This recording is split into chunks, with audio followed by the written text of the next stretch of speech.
Okay, so we're here now again. We're back again. We returned after a little break, the Australian Collectors Chat. We got Rob here today, me as always, and Rob, me and Rob as always, should we say? And we've got a special guest, Jason Voorhees.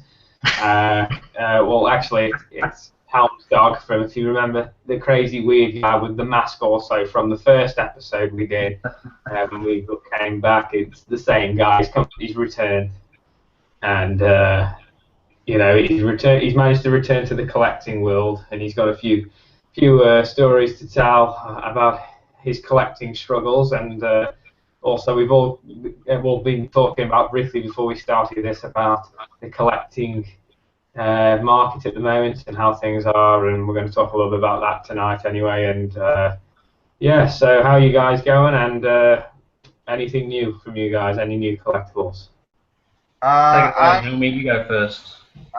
Yeah, since I gotta run soon. I'm receiving two statues this coming week. One was pre-ordered quite a while back. It is the Rocky statue from Blitzway, was it? I think it was Blitzway. It is Oh, big. yeah.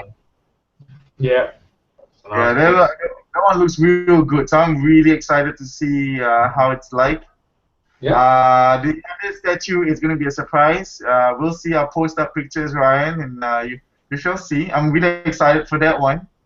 Okay. So yeah, I got two statues coming in. The second one is from Pop Culture. If anyone's listening, Pop Culture is having 20% off. Highly recommend checking them out. So and I can't wait for my Rocky statue. That's about it for me. Sounds good. And then what about you, Rob? Well, I'll tell Helmy, you're not going to be disappointed with that Rocky. I got the Maryland they put out last year, the Maryland Monroe, and I'm telling you, it was the best piece I picked up last year, without a doubt. It is insanely good, And like you, I have a couple of pieces coming. One of them being the Rocky as well. I hopefully might have that Tuesday because it's a public holiday here Monday, so hopefully that'll turn up. And like you, I'm really looking forward to that piece. I think, from what I've seen, it's come out beautifully, just like the Maryland did, and it's going to fit right in next to Arnie and Indiana Jones as the icons of the 80s, late 70s, 80s, early 90s. So I'm really looking forward to that piece. And like you, I ordered something from the Pop Culture 20% off sale, which, again, we'll see that in a couple of weeks when it turns up. And I might have something else coming soon, but I'm going to leave that as a bit of a surprise for when it hasn't shipped yet, but it should be coming reasonably soon. Again, in the next couple of weeks, it'll turn up. So after a bit of a dry spell, isn't it always the way? These things, they all happen at the same time. You get 3 or 4 turn up and then nothing for 3 or 4 months. Yeah, man, it's the same. It's the same. Yeah. What is it I was gonna say? The only thing, the Rocky 2 statue looks amazing. I so wish that he came in his boxing outfit. I mean, granted, there'll probably be less detail than what they have right now. But I just wish it was the boxing and get up and stuff like that, as opposed to the thug look. I love the thug look. I love it. Yeah. I prefer that look because I wish it was from the first film, and the reason I like that is he spends 90% of the time of that first film basically in that outfit. But you see him in his workout gear, and he's only actually in the trunks and got the gloves on for probably 10 minutes out of the whole 2 hours of that film. So yeah, I'm really happy with the choice of outfit, and I've heard on the grapevine that if they do another one, it will be a some kind of action pose, trunks, and in the ring get up. If they do another one. I hope it's the Italian stallion get up. The yellow, the yellow one. Yeah. I hope that. Yeah. I hope that one. Yeah. That's really iconic as well. Yeah. But I mean, that supposedly this one's been really successful for them, so Whatever they do, I'm going to look forward to it because the work is, like I said, the Marilyn is blows me away how good it is. I've got it up against a whole row of sideshow quarter scale movie premium formats, and it puts them all to shame. All to shame. And I've probably got the best one out of all of them. I've got is the Indiana Jones and the Temple of Doom premium format and the Mola Ram, and they're, in my opinion, two of the best movie premium format sideshows ever done. They're just spot on. Paint, sculpt, you know, the mixed media, and the Marilyn just it blows even them out of the water. You know, that's how good it is. It's just it's a league above.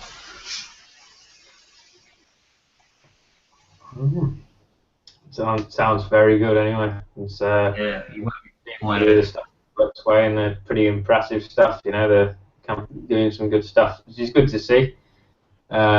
Someone other than Hot Toys doing good stuff when it comes to like the head sculpt department and that, and obviously Sideshow aren't delivering at the moment. So, so it's nice that somebody is for the Polystone Polystone people. So, but yeah, it's. Did you get yours from Blitzway, Helmy? Sorry? Direct one? Did you get yours direct from Blitzway? Yeah, I got it direct from Blitzway. Yeah, so did I. So I guess that can lead into one of the sort of themes for the night, and that is, Helmy, did it cost you an arm and a leg like it cost me an arm and a leg?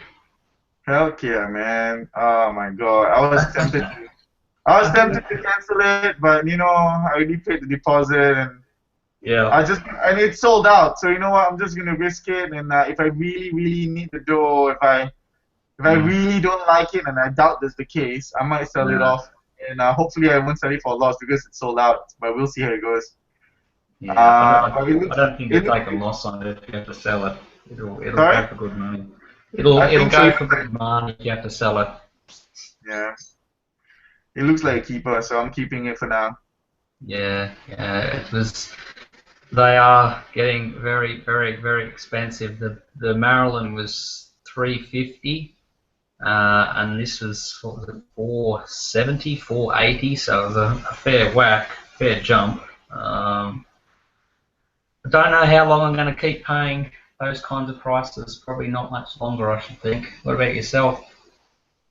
I'm cutting way back, man. I'm cutting way back so much. I'm not a baller like Omar. I can't buy 3 pieces of everything. I can barely buy 1 piece of anything. Okay? 1 piece of anything, let alone 3 pieces of everything. So I gotta watch what I buy. You know. The prices are so high now. I'm thinking about maybe I could just buy like the X part of the piece. You know, if they should start putting those up for sale, just by themselves. That might be about all I could afford now, I think. It's getting really, really expensive, especially for us, and with the way our dollar is as well. It's twice as bad, you know, when you're paying an extra 30% on top of, you know, retail costs. That's the other thing. And now we're seeing, I don't know if you've noticed that shipping costs have gone up at Sideshow again. Oh, really?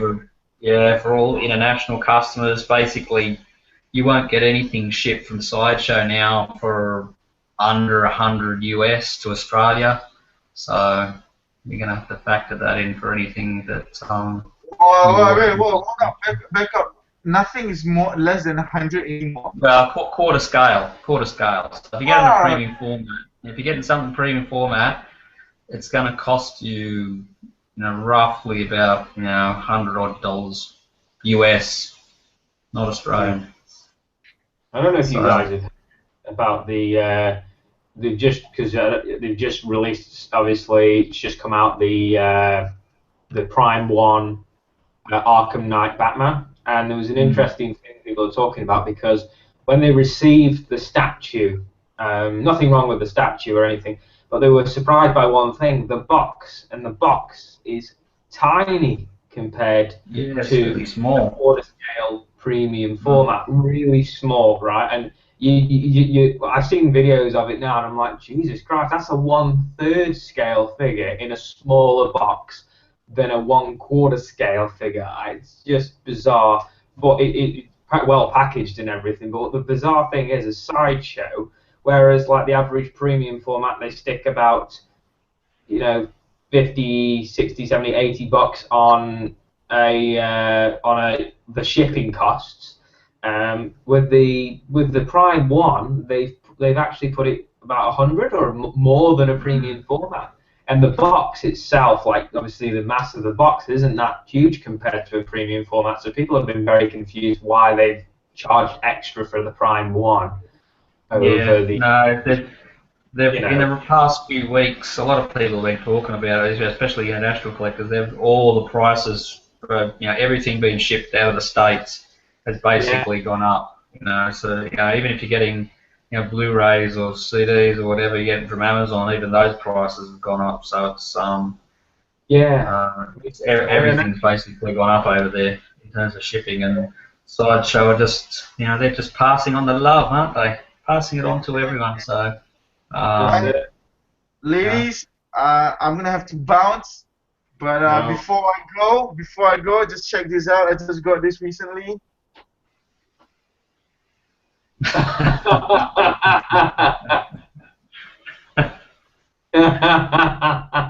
brilliant. I don't know if you can read what it says. It says "Fight like a girl." Yeah. Peace. Well, I'll see you guys soon. Lovely catching up. And I'll see you again soon, pal. No problem. Have a good one, Helmy. See ya. Ciao. There we are. Well, run off and order another piece from Pop Culture while they've got their sale still going. Yeah, that's it. He's gone to just break into Pop Culture at night and Yes. So like a boss. Yeah, I mean, on about that Arkham Knight thing though, nobody's batted an eyelid obviously, because when you think 1/3, you're automatically in your head you're going, the box is going to be bigger than a premium format. Yeah. So when people have got it, they've been like, oh, it's actually not that big, and it's actually better for it's better for us because it means storage is a lot easier.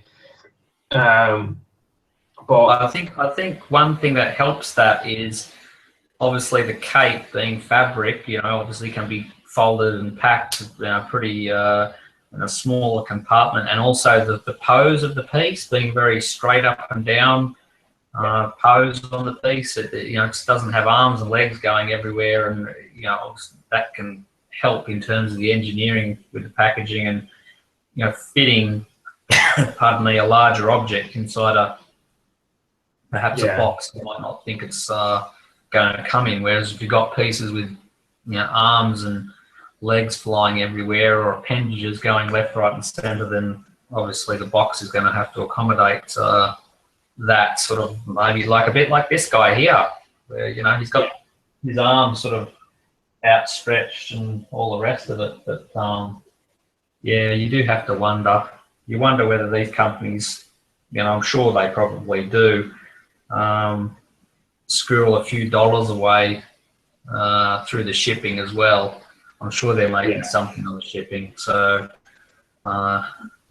again, they're just passing on the love to everyone. So, not much we can do. It's you pay it or you don't pay it. It's pretty simple. That's it. Like I say, after seeing the Arkham Knight, I wouldn't mind grabbing it myself. It's a nice looking piece. I mean, obviously, I've been saying this because my dad actually showed me, because we looked at a video. I think it was Rad Type video for it. And he goes, "Oh, you're right." He goes, "You're gonna want this, man." He goes, "You're gonna want this piece." My dad's like, "This is gonna be up your alley. It's Batman. It's great." You know what I mean? It's not because even my dad, he's not a big fan of Sideshow at the moment, especially in 1/6 scale. Like, when he gets a 1/6 scale figure, he's like, it's all right, but in comparison to a Hot Toys figure, they're absolutely dog shit in comparison, especially with the price charge. I mean, about Hot Toys again, at top of the top for 1/6 scale and head sculpts and stuff. So it's to be expected, and we all know Sideshow aren't, I don't know, masters at head sculpts, but Well, now they're not anyway. You know, that time's long gone with them. But Prime One, it's nice to see a statue company that's sort of the quality's there. You know what I mean? And it's not just all bullshit and all for show and all prototypes and you know, Well, smoking. you know, there's a few companies now that do really good work. You know, Prime One, Blitzway, as we were mentioning earlier, and you know, XM, their quality is insanely high as compared to Sideshow. Yes. The problem is with all three of them, just what we were mentioning, is you pay through the nose to get these pieces. They're not in any way cheap anymore. They're not even sort of, I think, reasonably priced. But again, that's all in the eye of the beholder. And you know, if you want that quality, you're gonna have to pay, aren't you? So it's well, that's it. I mean, it's like Hot Toys and that. You know, people go, oh, $300 for a 1/6 scale figure. It's like, but yeah, it's what do you want? You can have big and okay, or you can have smaller but perfection. Yeah. You know what I mean? Like, you prefer perfect. I'll tell you this now. I've never bought a Hot Toy and gone, oh, that head sculpt could have been better. I've never done that. Every time I buy a Hot Toys figure, the head sculpt's alwaalways blown me away. You know what I mean? Yeah. And wowed me. And the whole figure itself has wowed me. Whereas, you know, I've got my Sideshow stuff, and I'd say the one that's the big two like that wow me the most is the Michael Keaton. I love that. Yeah. I think fantastic piece. And then I would say the Deadpool is another one that's just awesome. And one's a movie piece and one's an artistic interpretation. Yeah. I love my Dutch as well. I think the Dutch is a great piece. It's got a great head sculpt. Obviously, they can't quite capture what Hot Toys do or Entebbe or somebody like that because they don't have the painting technique quite down pat. But it's still great. Still one of Sideshow's way better work. You know what I mean? Like, it's undeniably Arnold. I would never look at it and go, oh, who's that supposed to be? Because it's clearly him. Yeah. And then I have my like my Snow Trooper, which is one where I like it. It's a nice piece to wear around, but it's a simplistic piece, you know. I mean, I've been very fortunate. Best, isn't it? You know, monsters and you know characters where you can cover their faces. It's or they're wearing armor of some sort. Always come out reasonably well because they don't have to worry about human likeness. It's human likeness where they tend to struggle. But I mean, they have had runs where they've done really well on the human. I mean, I'm sitting here looking at my Sideshow Lord of the Rings maquettes, 6-scale maquettes. They're statues of the Lord of the Rings, the Fellowship characters, and they were all done by, I think, again, Trevor Grove and a few other people, and all the likenesses are spot on. They're spot on. So it's the best likenesses that any company has done on any of those characters. They're really, really, really good. But that was a line that Sideshow had their best talent on while the line was still going, and they put a bit of effort into, pardon me, in the majority of them. So that they do have their hits, but they also have plenty of misses at the same time. Anyway, furthermore, in terms of the I guess the discussion about price, Sideshow did put out the I don't know if you've seen it, Ryan. They put up their Voltron for sale. I don't know. You're probably a bit young for Voltron. Big lion robot-y thing, but oh yeah, man, I know about. Where you get the 5 lions and they all join together to form this, I don't know, sort of like a gigantic transformer type of character. Anyway, they put him up for sale at a price of it's 27 inches high, I should say, and from what I've read, people have said that there's 11 separate components or something that go into this piece, but to buy one from Sideshow is going to cost you $1,250 US. And you say that's quarter scale, or Pardon me? do you say that's in a quarter scale range, or is it a bigger? It's 27 inches. So it's like there was a really good. Hang on, I'll see if I can share it. There was a comparison on one of the forums that I saw a little picture. It's about as tall as a tall quarter scale premium format. I'll see if I can get this picture up and show you. How much? Pardon me? A bit like Keaton's height, a bit closer to that. Yeah, it'd be like that. Maybe a bit higher, probably more like the Reeve, who's up really high. He'd be about that height.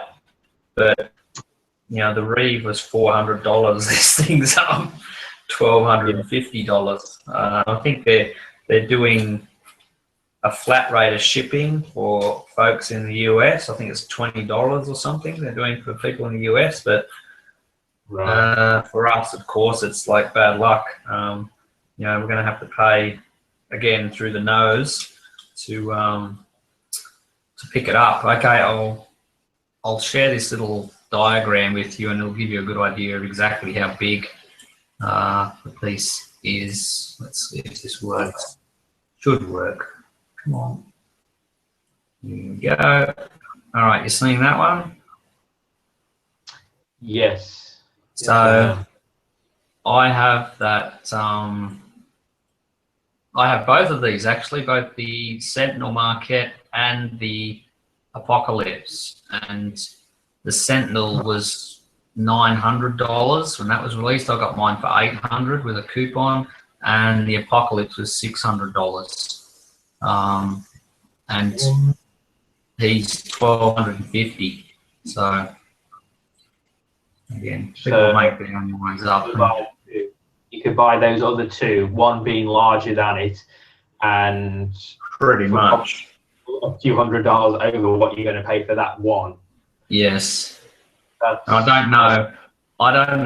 I mean, obviously, it's fairly intricate, but I couldn't imagine. I can tell you right now, I'm looking at that Sentinel piece, and it's pretty intricate as well. There's a lot of detail in that piece that you don't see in the photo there. I mean, the Apocalypse is a pretty basic piece. That's you know, it's not hugely intricate. Certainly not as not like the Sentinel, but there's a lot going on in that Sentinel, and it was. You can see how much bigger it is, and it was a lot less, and it lights up as well. Oh, right. It's got a light up feature as well, and it comes with a swap out head. It comes with another head as well. So, yeah. Anyway, people will make their mind up if they want to pay $1,250 plus shipping. There it is. I mean, I don't mind. Oh, it's great. Oh, it's awesome. But I don't mind. I wouldn't mind paying more. But when it's like you were going on about earlier about quality and stuff. If people are not getting you're getting the quality control isn't there. It's gonna be an intricate piece as well with 11 different attachments to it or something. Yeah. Again, people are going to start thinking, well, Sideshow's packaging is not known to be very good, and a few people have had problems with it. Their QC is not great, and it's an expensive figure, and if you're overseas, you've got to pay a lot more to get it through, and then it's plus tax as well. It's a lot of hassle to go through for a statue that's overpriced and could possibly come looking like a pile of shit.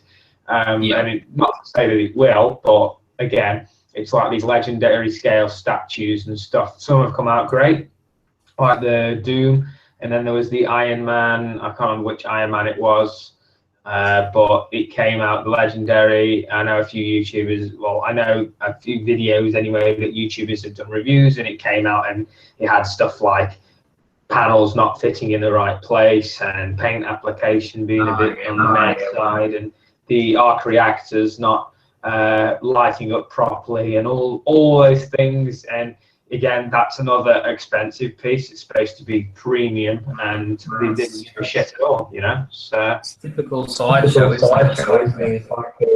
is. legendary scale that they put out that leans. Oh god. Yeah, they didn't put a pin in the back leg, and after time, I think it's the second batch. The first batch they did was okay. The second batch starts to lean after a little while, and that's like a $2,000 piece. So Yeah.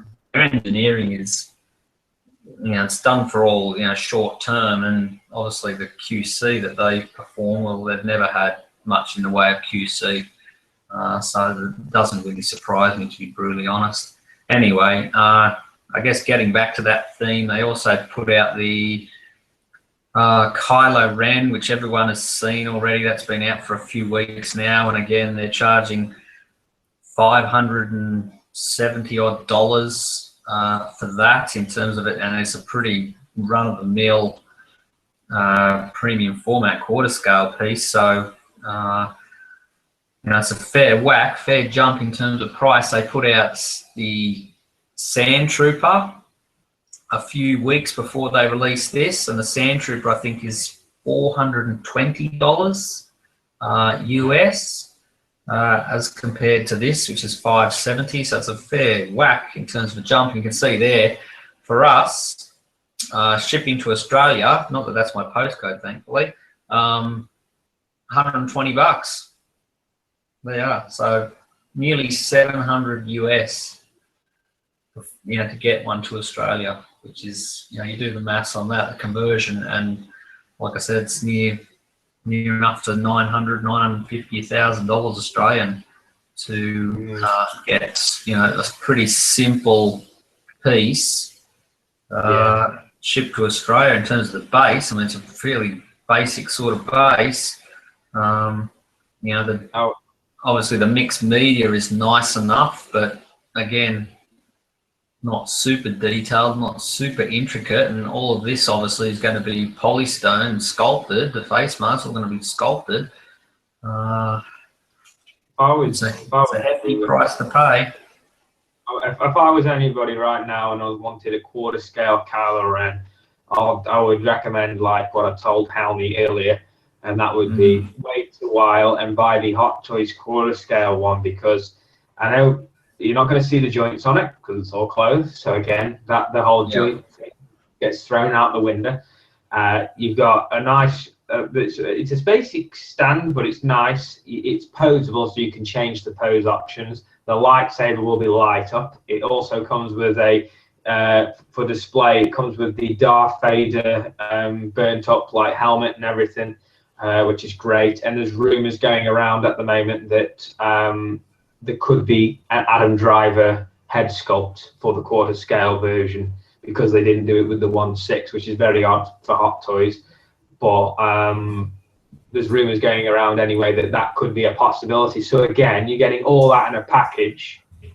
You'll have different hands, display options. It'll be all mixed media, and like I said, posable, light up lightsaber, the Darth Vader head. You can't really go wrong with that, can you?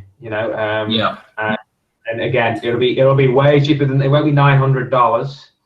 It may be 600 at the most, depending on where you get it from, or if you want it early anyway. But if you wait a while and go on certain websites, maybe like Robotica or something like that, and you wait a little while, but again, what's more important, price or getting it first? That's entirely up to you. I couldn't give a shit when I get it, as long as I get it for a good price. But again, you can get it a lot cheaper than that. It'll be miles better quality, no doubt. And you're not stuck in the one pose, and that's the joy of Hot Toys, is if I get bored of one particular pose, I can change it up and do something different. Whereas with a statue, which again, I don't have, if it's an awesome pose, for example, Keaton, I love that pose. It's simplistic, but it works. And then you've got, for example, all of these down here. I've got the Deadpool, the Dutch, and the Snowtroopers. Out of all of their particular lines of where they've come from, all of them, the one thing that I can say across the board is the poses for them are good. They are what capture the characters, or who they're trying to interpret to the fan or whatever, and they do a great job of that. But there's some statues, like you say, you look at some statues and you just go, it's run of the mill, you know, and you're stuck with that. With a quarter scale statue, you're stuck with that one pose, and for some people that's fine. I know people don't like arsing around with the figures and changing things, and again, that is totally fine. There's nothing wrong with that if that's sort of your preference. But again, I think if they did bigger scales, I think Kota Bukiya would be a preferred statue company, because for a lot of people anyway, I would collect them anyway because I think they're fantastic. Mm-hmm. But they've just released their Kylo Ren, and they obviously Kota Bukiya, you would know yourself from being a collector of theirs yourself. They can take their arms off and put new arms on and different poses. Yeah, I've got the very old Kota Bukiya Neo from the Matrix that they did bloody years and years and years ago. It must be early 2000s. When the films came out, and that's still a really nice piece, you know? Yeah, for a vinyl piece, it's really nice. It's down there in front of his briefcase. It looks really nice. Yeah, they've just no issue with Kota Bukiya.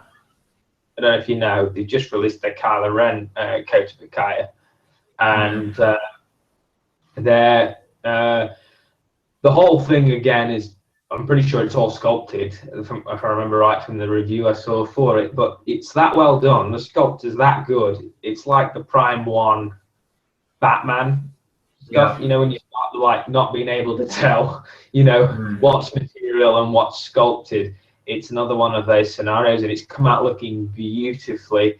And then again, you'd think, right, sculpt, for example, oh, well, you can't put the hood up and down. Oh, that's not a problem. Literally, it's a separate piece of the hood is, so you can either have it displayed with just the normal helmet, or you just push it underneath to the hood, and you just pop it on top of the statue, and it's good to go. It's as simple as that. It's just really nice. And then they did the Phasma as well, which again, really nice. It's nice and chrome and everything. It looks really good. I'm looking at it right now. Looks really nice. Yeah, it is, and I think Kota Bukiya, the smaller scales, but again, for the market at the moment and for people around the world, they're a better scale. They are a better scale than quarter scale for a lot of people, because it's about space, and that's the thing. In Australia, everyone goes quarter scale, and that's great and all, but in the UK, if you think I could have two awesome life-size busts, quarter scale figures, 1/6 all together, you'd be joking. It wouldn't happen. Not in the UK. If you live in a good house in the UK, for sure. But my house, where I used to live in the UK, wouldn't be a reality. Yeah. Tell me about it. I've been to the UK plenty of times, and their houses aren't much bigger than shoe boxes. Oh no, I remember my not much open plan living going on over there. No. My brother's bedroom, when we were back in the UK, it was smaller than one of our cupboards in this house. Like in one of our rooms. It's crazy, but well, that was sort of my next sort of what I was leading up to, in terms of, you know, it's almost to the point now where, you know, collecting quarter scale anything from any company, even something like Hot Toys, who are, you know, more reasonably priced, shall we say, it's almost getting beyond the realms of, I think, most, let's say, middle class folk.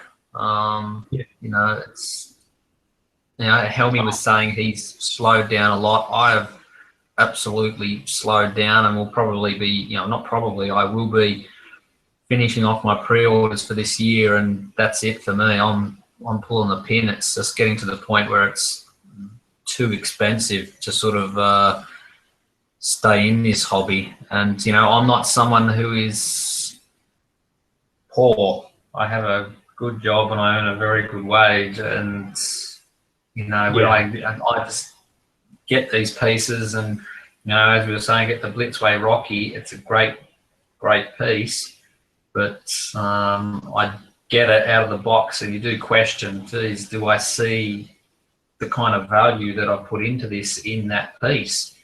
And when you start questioning yourself like that, even when you start asking the question, well, you know the answer is, well, probably not, because you are asking the question in the first place. So, yeah, to me, it's, you know, it's not, collecting quarter scale stuff is, I think, almost getting, I mean, companies are making it so hard for, like I said, the average middle class, you know, Western demographic folks to collect these things. You know, with the price rise. I mean, that Kylo Ren being 570, we're coming up to Comic-Con.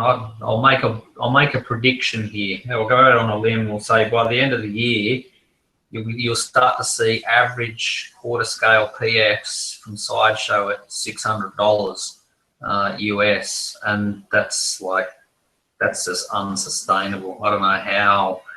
And I guess, you know, the proof's in the pudding, in that, you know, Sideshow have still got a lot of pieces from last year's Comic-Con. They've got you know, you can get on the wait list for the Brown Wolverine, and it'll convert in a day or two for that, and that's got an X of only 1,500. The Dark Phoenix, which was previewed at last year's Comic-Con, the X is still up for pre-order. It's got an edition size of 2,500. Still get it. The Red Sonja, which was released or put up for preview at last year's Comic-Con, again, that's got an X of 1,500, and you can still go and get it. Here we are a year later, nearly a year later. All these things that, you know, Ms. Marvel, that they've done, you know, a lot of pieces that they put out last year's Comic-Con, you can still go ahead and pre-order the exclusive, which is, I mean, that's got to be sending a message to someone that this is ultimately unsustainable. Whether the message gets heard and whether something gets done about it, well, I don't know. Only time will tell, I guess. I don't think it will, though. Prices never go down; they only go up. Well, it's got, I mean, at the moment with the collecting community, I find, and it's been happening over the years, and it's one thing that, again, someone like yourself and myself as well, we tend to differ from some other collectors. That a lot of collectors, especially, there's a lot in the Hot Toys communities as well, I hear about. I mean, I don't spend my time in the forums a lot, but from what I hear from family members who also collect, a lot of them, they don't. It gets to a point with them where it's like an addiction. They're not buying because they love a piece. They're buying it on impulse, and it's, oh, shiny, gotta buy. And after a while, when you start buying, as soon as they start like buying this one particular line, so let's think just Marvel or a Batman line or something like that. As soon as the next line comes out, they get rid of the whole collection they've just bought and start the new one, and it's just a cycle. And eventually, obviously, the market becomes flooded and saturated with stuff. Yeah. Well, many pre-orders, they pre-order so much to the point it gets to a point where they don't have the money to support anything. They pretty much, you know, rode themselves into the ground. And I think that's the one thing with myself anyway, and also like your collection as well. You don't just go, oh, I'm going to buy that because this. It's about being selective and buying what you like. Yeah. You know. Yeah. Well, you know, been collecting a long time, and right from the word go, I've always been very, very, very selective about what I've bought. Generally, you know, because of more so space than price. You know, especially when I started out, when you could buy a lot of pieces for, you know, $100, $125. I mean, when I started collecting the you know, Sideshow Weta Lord of the Rings pieces, way back, it's like 15 years ago now. You know, a lot of those pieces were $100. $100 for a 6-scale statue. You know, I mean, now, I mean, you know, you go on Weta's website, who still make 6-scale statues for Lord of the Rings and The Hobbit, and they're charging, you know, $300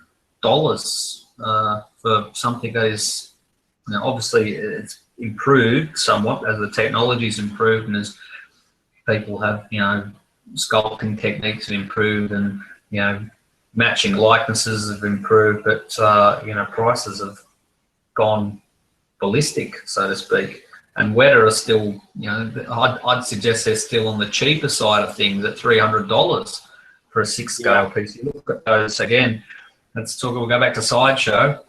Sorry to be picking on Sideshow, but they're, I guess the amount of volume that they put out in terms of pieces is going to dictate this. They've got that, and again, coming back to last year's Comic-Con, I think, where they might have, I don't know if it was last year's Comic-Con or this year, where they put out those 5th scale Masters of the Universe pieces. I don't know if you've seen those. They're sculpted pieces, but they've got fabric capes. So I guess they're like 5th scale premium formats almost, and they're, you know, $400. I think they're $450, $470 each US for 5th scale pieces. You know, they're very detailed and they look nice, but again, that price range is, you're paying a hell of a lot of money. And I mean, I get like a lot of this might be perspective from, you know, again, every collector's going to have a slightly different perspective. If you're coming into the game very late, prices like that seem normal, but for someone like myself, who is, again, started out paying $100 for a 6 scale figure, and, you know, bought all of Sideshow's original Grails at retail back when they came out, that's a pretty bitter pill to swallow, you know. And one that I won't continue to swallow. So that just sort of pricing out of the game. And I think that's it. It's that, I think that's what you just said is part of the problem. I think people are quick to complain about prices and whine about them and go, oh, that's bullshit. But then they're the same people that go and pre-order the same piece or buy 2 of. And the thing is, if you want to make, you got complain about Sideshow. It's the sheep mentality. It's like anything with the internet. You know, there's a bandwagon of something, and fair enough. You have a valid point. Sideshow are having quality issues, but here it is. The part of way of solving that problem is telling them and making a statement. If it bothers you that much that the quality isn't there, there's a simple answer to the solution, and that is simple solution, should I say, to the problem, and that is not buy them. Make a statement. Right. Don't buy them. Because if you buy, you're part of the problem, because regardless of what shit they're churning out, you are funding that. All they don't look at it as feedback on a. They couldn't give a flying fuck what you think. They are taking your money. That's any business, and that's the difference. And a good company is a company that doesn't fuck over its customers and listens to feedback. I know, for example, Hot Toys are one that I know listen to feedback. Not always. They do fuck it up. For sure, anybody fucks up things, but they are known to listen, because I've seen, you know, people talking like JC Hong, one of the painters at Hot Toys. My dad has him as a friend on Facebook and chats to him regularly on things. That's how interactive they are with their fans. I know XM are very interactive with their customers. They listen to feedback, and again, that's why they are expensive, but people keep going back because they listen to the fans. You got Prime One, you know, I've seen the Prime One instruction manuals for like the Prime One Batman, and they are the best instruction manuals I've ever seen, better than any other company. They're so simplistic, but they make sense. It's not just a picture and then you got to piece it together. It explains everything. Everything's packaged perfectly. And again, they listen to the fans. You know, all these companies, they listen, you know, and you hear Kota Bakaya and McFarlane and NECA. They go to these conventions and they listen to the fans. And the problem is with Sideshow at the moment is, yes, on the odd occasions they do, if it gets to a point like that everybody's going at them. But the fact of the matter is, when you're charging those prices, that shouldn't be happening. You should be delivering. And that's another thing. You can't up the quality. You can't up the price but drop the quality. That's not how it works. You know, if you're paying, if the quality's fucking outstanding, then a lot of people won't have a problem paying a little bit more for it. again, like Hot Toys, some people look at Hot Toys from a first glance and go, yeah, the head sculpts look amazing and spot on, but the size, but again, it's what you want from a figure. Do you want quality, or do you want, do you want size? Yes. And I think people get that mixed up. It's like if you buy some people will not buy a 1/6 scale or these 1/5 scale statues, for example, because they're not quarter scale, yet they'll buy a piece of shit because it's quarter scale. Yeah. And that to me makes no sense. And these, from what these are, regardless, even if they're replicating real life like Hot Toys or Enterbay or Blitzwave, but it's a piece of art, and you've got to buy it, and it's got to appeal to you. Like people, the problem is people will just buy something because the label or the brand or something like that, and then they don't think, and then they complain later when the problems are there. You know what I mean? Like when Sideshow fuck up, they'll buy a statue because, because this or this brand or because a certain character or whatever. But when they get it, they complain. But what they should have done from the get-go is waited. It's like the Reeve Superman, for example. I know you yourself, you have it, you don't mind it, but I know you definitely think it could look better. But then again, what you don't do is you don't sit there and complain. You knew what you were getting into, and you bought it, and it's a sentimental value. Yeah. Whereas people would see that prototype, it's not changed much from the prototype, and they bought it, even though hating it, and then complain anyway. And those are the people that annoy the shit out of me, because no one's got a gun to your head saying buy it. And if you really want them to improve, like say, making a statement just by not buying it at all is the thing. I mean, it's proof that people buy quality, because it's like the Lobo, for example. Lobo is not a character anybody gives a shit about. Like, as in, no one reads. Barely anybody. I don't care who you are. Yeah. There's a rare person that probably reads it, but most people that bought that statue even went, I don't know who the fuck this character is, what he has. The statue came out spot on, so they all doubled down, put their money on it, and got it. Yeah, absolutely. I mean, it's quality will sell when the quality is priced reasonably. Exactly. That's and that was, I think, 600. I think it was for the statue. Yeah. I don't have that piece myself. I think it was, what was it, 150 or 200 for the dog on top of that, whatever it was. But the quality was there, and people obviously will pay for the quality. But that's the exception. I would probably argue that's the exception. I mean, that to me is probably the best piece that Sideshow have done in maybe 5 years in terms of quarter scale, and probably sits right alongside the Joker, the original premium format that Sideshow did in the DC line, quarter scale DC line, is the best DC piece they've done, without a doubt. It's that nice a piece. But all I know is, with the way prices are going, and the fact that so many, we have so many companies now doing so many licenses that are the same, quarter scale DC, quarter scale Marvel, movie Marvel stuff, movie DC stuff. I don't know. I mean, I guess I see it as being unsustainable. Someone will eventually bite the bullet and probably fold, because I just don't see the market there to sustain that kind of these kind of price hikes year after year after year after year. It's going to be one where you've got to be, again, like I said, back to my point about the Lobo thing. People waited. A lot of people, some people pre-ordered it in advance, but a lot of people waited to hear feedback or see things, or didn't initially pre-order it, and then later on, when the word was, they bought it. Mentioned earlier was that you saw Rad Titan's video for, what was it, the Batman. I think it was like their video for the Lobo that a lot of people saw that and jumped on for, oh Christ, that's a really, really nice piece. Let's go. And there was a big rush to pre-order it after that video came out. So and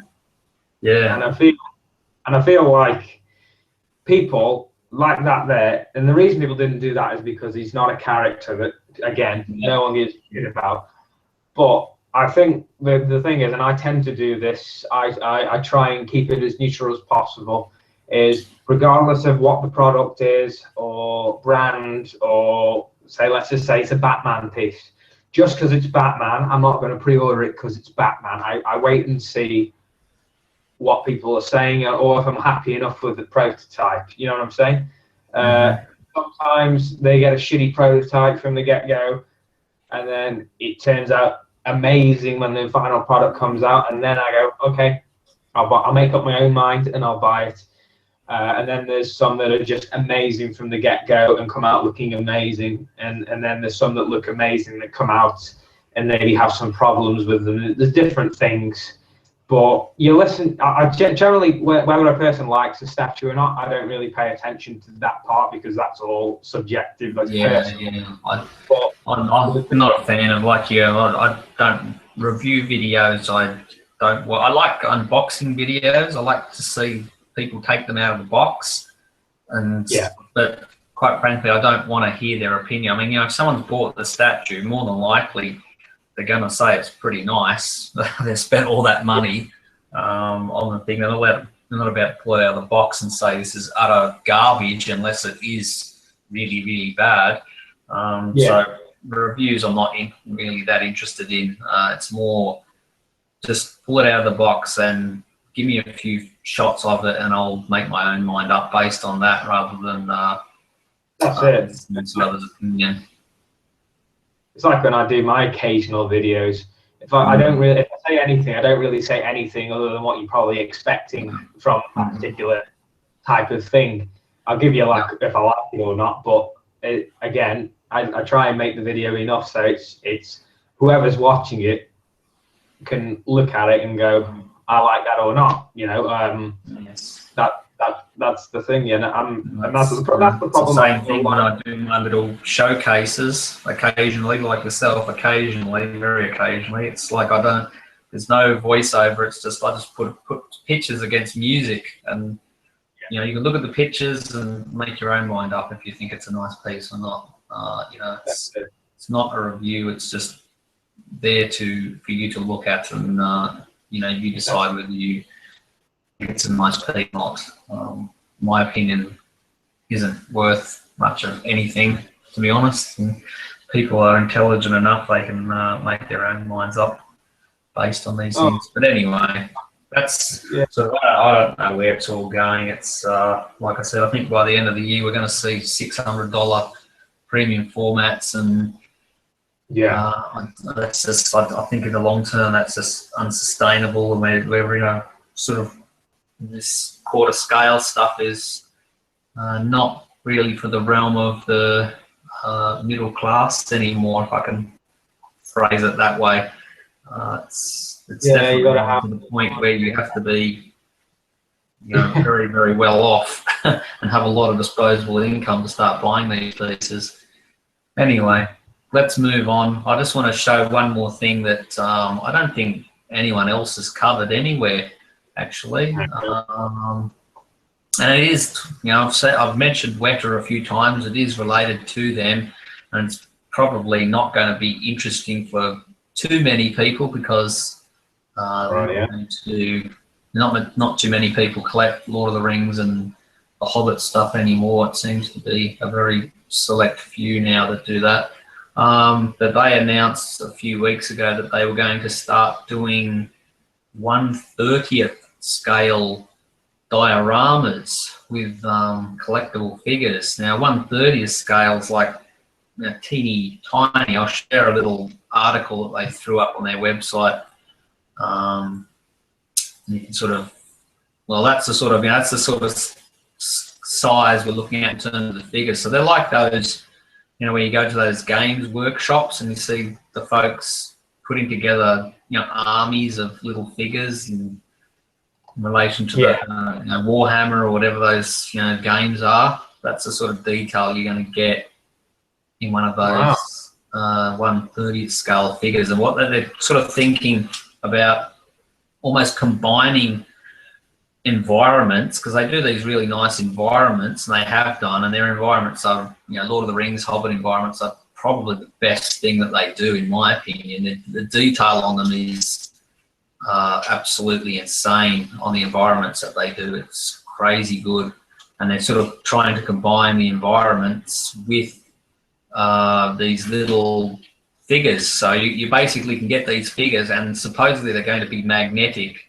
and you'll be able to place them on these environments that they're doing at 1/30th scale. So, and you can create, as I talked about, sort of armies of, orcs, or armies of, elves, or however you want to create these armies against these backdrops or environments that they're doing, sort of, and they're doing, this is their first one, Dol Guldur, which is in The Hobbit. It's the sort of rundown castle where the necromancer lives, or Sauron as he becomes in The Lord of the Rings. And there's a battle there between, well, Gandalf's involved, and Saruman, and Elrond, and Kate Blanchett's character Gladriel turns up as well, and they all battle the ring wraiths. And that's sort of, there's this big scene there. That's the sort of, I think that's what they're doing for this opening piece in this line. It'll probably turn up at Comic-Con in a few weeks, but it's something. It's interesting. It's a new direction. I guess it's a new direction for a high-end company, but it'll be interesting to see what happens. Probably nothing I'm interested in. I want to see how the environments turn out, because I collect a lot of the Lord of the Rings environments that Weta have done over the years. So I'm more interested in the environments that they're going to put out rather than the little figures. We'll see. But the environments they do are pretty bloody spectacular. I'll show you quickly one, if this will work for me. Let me do this. I'll put you down there, and I'll put there we go, right down there. There's the Barad-dûr environment. That's Sauron's tower. There he is, right there. You can see him. There's his home. That tower is like, I think it's, I can't remember the scale on it, but the detail, which you won't see in that little shot, the detail I can tell you on that piece is incredible. There's all the little details on the tower, from the top of the tower all the way down to the base, and even sort of, I don't know if I can get the laptop in there to have a look. If you can sort of get in there, you can see there's like lava flowing in the around the base of the tower and everything. It is. Is that painted, is it, Rob? Hey? Is that painted, or has it got like some sort of resin? Yeah, no, it's painted, but it's a very sort of matte black finish, sort of trying to, because the tower's in this, well, it's in Mordor, and it's all like ash and smoke and dust and sort of it's a pretty sort of basic paint job, but it is what it is, because that's the way it was presented in the films. So no, it looks great. I just thought the lava, it looked very like it popped, it's I've got all those environments sort of scattered around my room, all over the place, and they like I said, that's my favorite line that they do, and they do it really, really, really well. So I'm looking forward to seeing that, and hopefully they'll do a few more in the future, and it'll be a success for them. Anyway, that's it. Pardon me. That's the last thing I've got. That's the last thing I've got to show. I've been a bit slack the last few weeks due to illness and whatnot. But I think most people watching, on forums and things, they would have seen most of what is coming down the pike in terms of other companies. So we won't cover old ground. No worries. And so, have you caught any movies recently? My son has been watching Indiana Jones. So we watched Raiders of the Lost Ark, and we watched Temple of Doom in one day. We watched Raiders in the morning and we watched Temple of Doom in the afternoon. And between that, we watched Ghostbusters, the original. How's he like? So, what's the review like? all top notch, 2 thumbs up. Oh, that's good to hear. That's all right.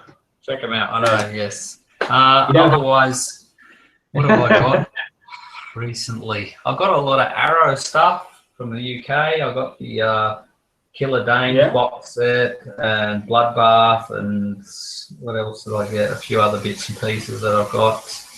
A couple of Eureka titles. I got a Audrey Hepburn box set as well, which was super cheap from the UK, which was nice. What else? Deadpool's waiting to be watched. I've bought the Steelbook of Deadpool from JB Hi-Fi. I'm waiting to watch that. This is when I can find the time to watch it. I'll tell you what I did get. That's a really, really nice release. I'll pick it out of the pile here. It's right in front of me here. All right, cult film time. Class of 1984. I don't know if you know of it. The name rings a bell. I may have seen, but it's not something. You might have heard of it. Cult film about a teacher who goes into a school and the school's like overrun by punks and, you know, sort of random assorted baddies and all this kind of stuff, and he gets pushed too far and takes things into his own hands, so to speak. But this is the Australian release that I picked up from, I can't remember who's released it actually. Let me have a bit of a squeeze here. No, it's not Umbrella. It's, let me have a,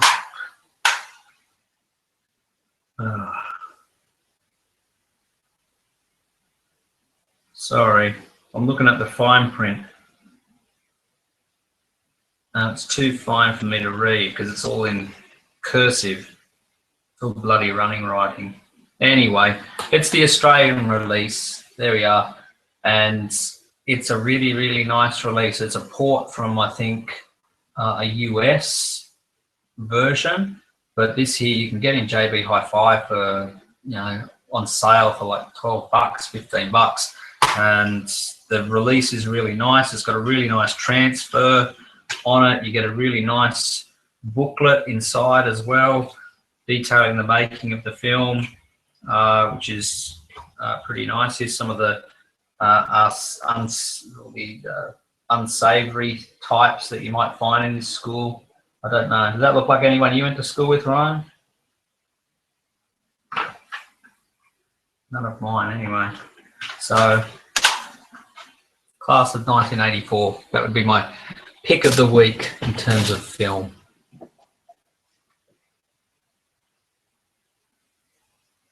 Looks like it's frozen, Ryan. Okay.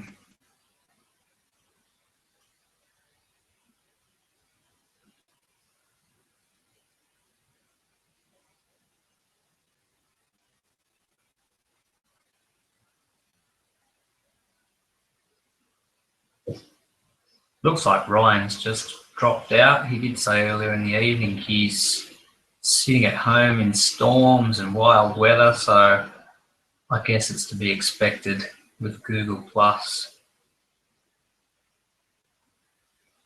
It's not that stable even at the best of times.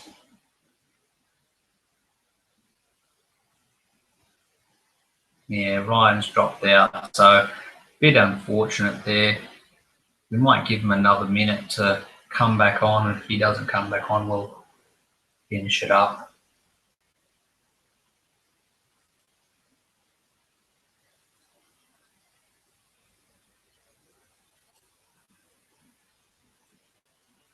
Anyway, just to finish up, people have been getting lately the XM Medusa and the She-Hulk as well that they did.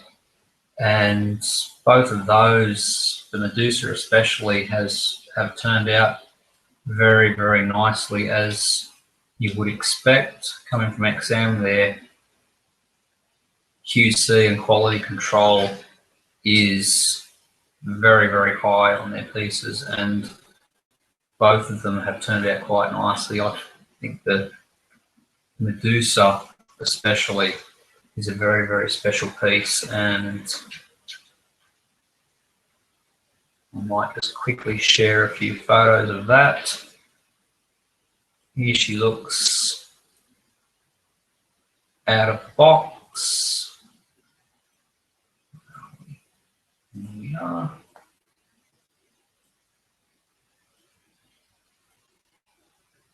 This is what the Medusa looks like out of the box. Pretty much.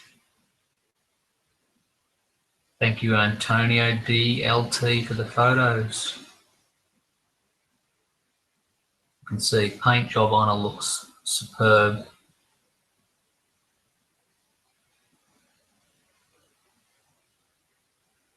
Very, very nice piece.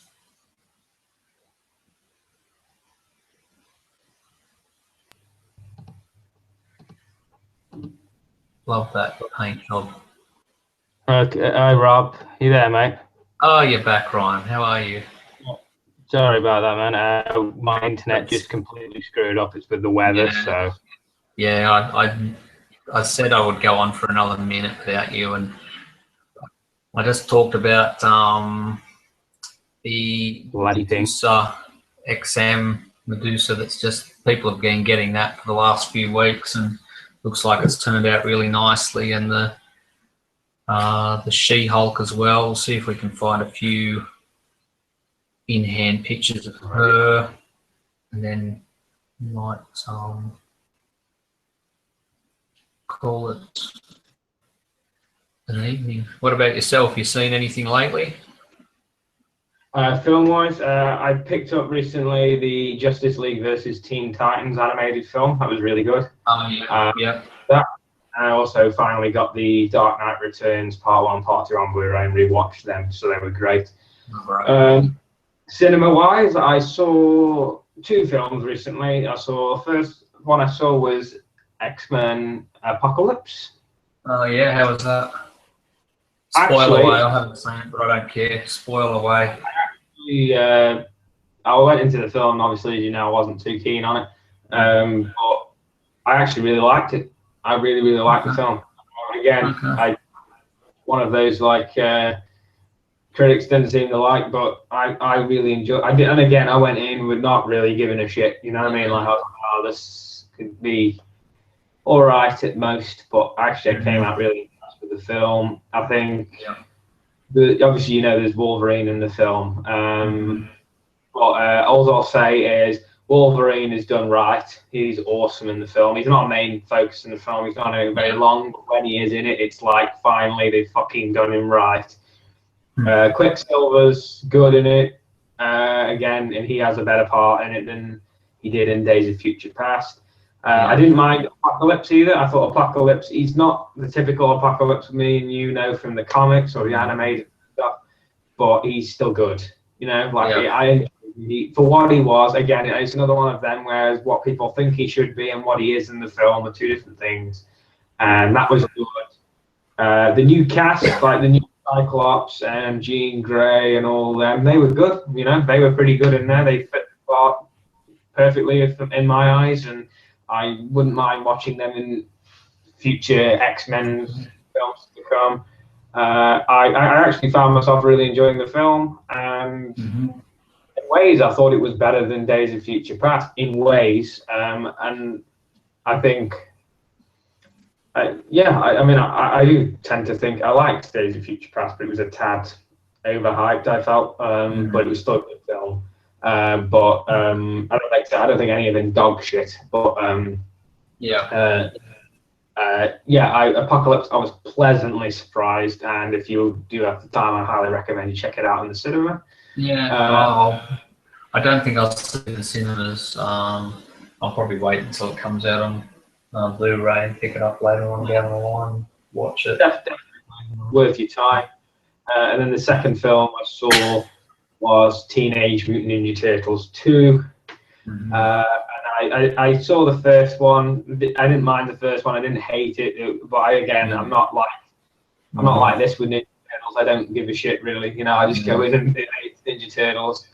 I actually thoroughly enjoyed that as well. I thought it was a fun family film, and that's what it is. I mean, anyone that goes into Ninja Turtles looking for, you know, Oscar-worthy, no, it's not that. But the special effects were good, and I thought, you know, like the way they did them in the film for the Turtles and all that. I thought the story was all right. You know, it did its job, and I think it's a film like you could take your boy to see, have a good time watching Turtles do stuff. And it was fun. It was a fun film, and I had a good time in the cinema. I still think the best Ninja Turtles film is the 2007 animated one. I don't know if you've seen the one with like Nolan North as Raphael and James Arnold Taylor as Leonardo. It's an animated film. It's one that's actually heavily overlooked. It never really got any attention. Critics were like, it's all right. But honestly, as someone that's watched the 90s one and, well, both of the 90s ones, these new ones, and that animated one, out of all of them, I know the 90s one is given the sort of, out of the lot, as like the supposed best, but I actually preferred that because I thought the animated film is interesting. You're probably going to hear this, but it sort of, it cleverly blends the tones of it's sort of got like an animated series vibe to it. Like, as in, like, it's still got that fun side to it, but it's got a little dark and edginess, and it takes itself serious enough. You know what I mean? Like, there's some serious, there's like a really good chemistry between Raphael and Leonardo in the animated one. And it's good. And I don't think that one is the best, in my opinion. But these new ones are far from bad. They're good fun, especially for your kids, and that. And they are a film that, you know, you can go in, have a good time, and come out and feel like you get your money's worth. You know. And I mean, I watched the 90s one the other day. Actually, it was on Foxtel. Oh, okay, yeah. You know, enjoyable film for its time. I wouldn't. It's not a film I'd go back and rewatch a million times, but it's definitely, you know, again, a decent film. But I still like the animated 2007 one. If you do ever find that and see it around, or have a look online or whatever, definitely check. I'm sure my son will probably make me watch it at some point in the future. He's it's just getting to that age. Well, like I said, we're watching Indiana Jones yesterday and Ghostbusters. So he's getting to that age. He's getting to see the classics now. He's at that age where he's seeing all the classics. So just to finish off, here is some. I got a whole stack of Blu-rays right in front of me here. Here's 3. I'll just pick 3 out that I have watched in the last week that I have seen. You might have seen some of these, you might not have. Anyway, the first one, this is from Mark. I know you're out there, Mark, and I know you posted something about Terrence Malick through the week. I did pick up the Australian release of Thin Red Line, his adaptation of the James Joyce novel. Now, what's interesting about this release is I got this it was part of the JB Hi-Fi 3 Blu-rays for $20. Now, this is actually a port of the Criterion release. And I don't know if you know anything about Criterions, but they're an American company that put out very elaborate releases of films, and they're very expensive. This is a port of the American Criterion release. It's got all the Criterion extras on there, the commentaries, documentaries, all the bits and pieces, and it was cost me, you know, $7. So and a lot of people, it came out the same year as Saving Private Ryan. Private Ryan's not a film that I think too highly of. I think this is far better than Private Ryan. So if you haven't seen Thin Red Line, check it out. I would love to see, one thing I'd love to see is all the footage. This was shot in North Queensland years and years ago, and Malick shot supposedly hours and hours and hours of footage. Who was in it? I can't remember. Can't remember the guy's name. I think it was Adrian Brody. That was it. The star of Roman Polanski's The Pianist, who won his Oscar for The Pianist. He was supposedly the lead. Originally, was going to be the lead character in the film, and he's still in it, but he's only in it in a cameo. And he shot enough footage to basically be the lead in the film, but got edited out of it. In the editing process. So there is literally, the first cut of this film that people saw ran 5 hours plus, which is like your assembly cut, the first cut that they put together. And the finished film's only just under 3 hours. So there's an absolute mountain of deleted footage or alternate footage, which exists for that film, which I'd love to see. It's a very good film. Another one I picked up was the Australian release of Glory. Have you seen that? Glory, is that the one with Denzel Washington? Yeah, Denzel Washington, Morgan Freeman, Matthew Broderick, Edward Zwick's first film. Great film. Absolutely just fantastic. This is a 4K transfer. The film looks unbelievable, looks wonderful. Who was it? That's it. Freddie Fields was the DP on it. Pardon me. Freddie Fields. He was the producer. Pardon me. I think it's Freddie Francis is the DP on it, and I think he won an Oscar for the photography as well, as Denzel won the Best Supporting Oscar that year. Film. It's and Matthew Broderick. A lot of people sort of just see him as Ferris Bueller and nothing else, but he's great in this film. He's so good. It's a pity that he hasn't had more meaty roles, because he's wonderful in Glory. I know he's a top-notch flick if you haven't seen it. And lastly, I got this from the UK, Alan Parker's Mississippi Burning with Gene Hackman. And a young Willem Dafoe, and Frances McDormand, and a whole stack of other people that Stephen Tobolowsky and others that you'll know. Directed by Alan Parker, of course. Written by Chris Geromo.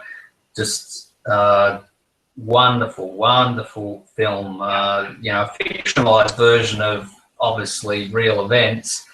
A lot like Oliver Stone's JFK and countless other films, of course. But it holds up, still holds up really well. I love this film. Gene Hackman's performance is superb, and I've got to say, Frances McDormand as Pell's wife, she is, she's not given a lot of recognition in terms of this film, but she's so good. She's like the moral center of the film, and she's wonderful. I just love her. I adore her. She's great in everything she does, but she's superb in this. And it's a wonderful film. Transfer's not great. It looks like it's from an old master. There's a bit of print damage on it, and there's issues with grain, though the film is very grainy, being an 80s film. I mean, a lot of most films from that era, older Kodak stocks and things are grainy. But the transfer's not great on it. It needs to be remastered, but I don't think that's probably going to happen, unfortunately. But it was released in the US under the Twilight Time label, but there was only, I think, 3,000 or maybe 5,000 of those, and they're all gone. So if you're after Mississippi Burning on Blu-ray, you can get it from the UK for pretty cheap, and it's got a whole stack of good extras. It's got interviews with Alan Parker and Willem Dafoe and the writer Chris Geromo, and it's got a commentary with Alan Parker as well. I wish there was some stuff on there with Gene Hackman, but obviously he's retired now. And one of my favourite players. Yeah, No, it's a wonderful film. I love it. Yeah, I remember seeing that for the first time being shown it, and I was just blown away. I say Gene Hackman, he's got such a good stage screen presence, and Willem Dafoe is great in the film. And I think one of my favourite scenes. I'm not going to go too far into it because in case you haven't seen it, because if you haven't seen it, go watch it. But I love the bit where he confronts the husband in the barber shop. That's all I'm going to say. It's one of always incredible scenes. And has some of the best lines, and it's incredible. Just so it was comedic, serious, like intense, and awesome, all wrapped into the one. And Gene Hackman pulled it off, and it was, like I say, it's one of those films where it's a confronting film, but it's interesting. It's like dark to the psyche of all these people and how they think. And it happened, you know, like that shit happened. Well, I think that's the biggest thing that went through my head watching the film was this isn't all fictional or bullshit event. It's a real event. These things are still happening, you know, in America, and these things are still happening all over the place, not just in America. So it's it's a film that maybe has been forgotten, I think, a little because it hasn't enjoyed a good life on home video and DVD and Blu-ray. If I remember right, because it was very political and had a bit of controversy with the time as well. It wasn't that long after after obviously, if you think about it in terms of years, you know, things were still happening then. It was a bit of a touchy subject. So it wasn't one that was necessarily a huge DVD video release. It was very rare, and it's very hard to get hold of now, if I remember right. So, like you say yourself, you've had to buy it all the way from the UK. It was originally produced by Orion, who, talking about Excalibur. Remember, we've sort of name dropped Excalibur. That was another Orion film. Orion was a company, or production company that existed basically through the 80s. And they produced a ton of good films, but they folded, and their catalogue has sort of been shifted around from different companies, and because of that, the films haven't been looked after as well as they should have been. And again, that's sort of, Mississippi Burning, one that's fallen through the cracks. And again, it's nice that it's on Blu-ray, and it's okay. It's an okay release. But the transfer is not the best it could be. Like I said, it really needs to be. Someone needs to get a hold of the negative and remaster the thing from scratch and really give it its proper due, because it's a good film and it deserves to be treated a little bit better than perhaps it has been through the years, which is unfortunate. And now it's this has been released through MGM, which MGM are just they're terrible when it comes to preserving their film library. They tend to be very cheap. They don't, unlike say Warner Brothers, who tend to look after their films, Disney, Universal, MGM tend to be a bit on the cheap side, and it's a bit unfortunate, but what can you do? It's out of our hands. Anyway, they're three things I have watched through the week out of my giant stack here that I'm looking at that I think are worth mentioning. Sounds like a good watch in my book. Well, anyway, so I think we should probably wrap it up now. I think it's been a good chat this week. We obviously got Helmy on for a short amount of time, but it was good to have him on anyway. He's, like I said, he's like the Singaporean Denzel Washington. He just brings presence to the screen. That's right.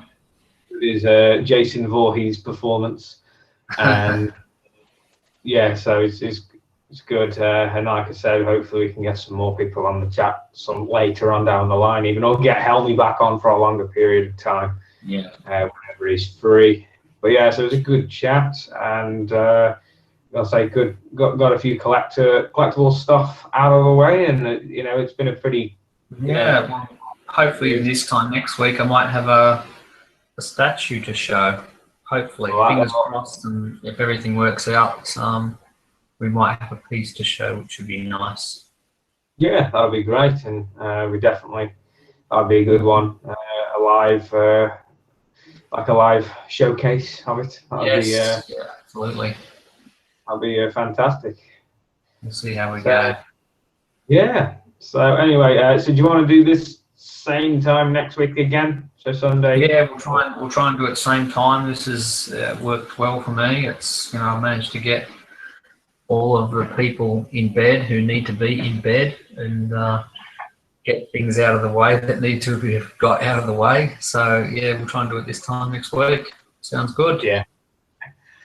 Yeah. It's always good, and hopefully next week. And I do apologise to well, especially to you, Rob, that my internet has been shit. It's the weather out. So no problem. That's life. Stuff happens. You can't handle these things. It's it's like the weather we had here last week. It was just appalling.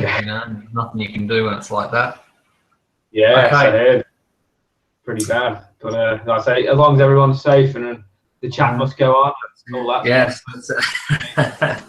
Damn the weather. Damn the weather. The chat will go on. That's right. What do they say? Through rain and sleet and wind and snow, and the chat will be delivered. Yes, that's it. Okay, Ryan, I'll talk to you through the week, and we'll talk again next Sunday. You have a nice one then, and you do. Adios. I'll see you next week. See ya. See ya.